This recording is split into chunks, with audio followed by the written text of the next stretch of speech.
When I was a kid, I always had this fantasy that when I was an adult, I would handle dangerous situations like James Bond. Brave, cunning, and a cool self-aware quip at the end of it.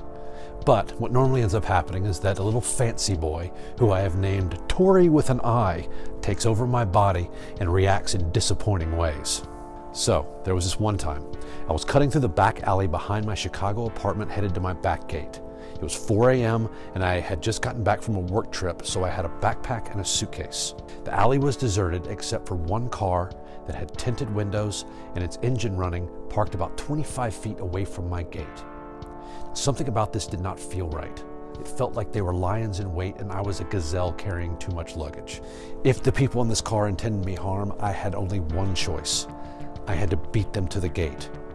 So before I had a chance to talk myself out of it, I took a deep breath and I started running as fast as a man carrying 50 pounds of undistributed luggage can.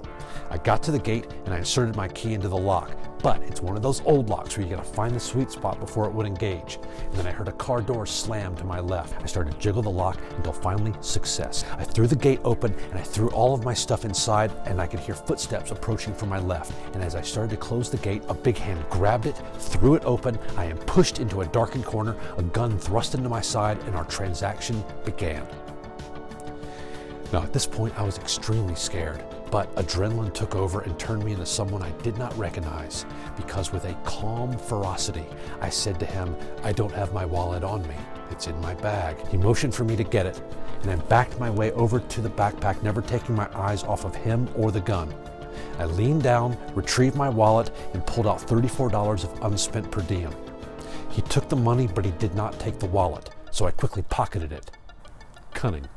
And he trained the gun on my chest and he said, "Lie down on the ground now." I don't know where this came from, but I responded, "Would you? If you were in my position, would you?" He seemed to sense the reason in my logic, because without saying another word, he lowered the gun, made his way back towards the gate, and then I heard the car drive off. As I stood there by myself, I said out loud to no one, "Pleasure doing business with you." I walked into the safety of my kitchen, the adrenaline began to wear off, and I began to replay the last few minutes in my head. Did I really just talk back to a guy with a gun? And who was I talking to at the end? Camera 3? And just like that, my body started to change, and I let out this shrill shriek, and then I fainted and fell directly onto the floor.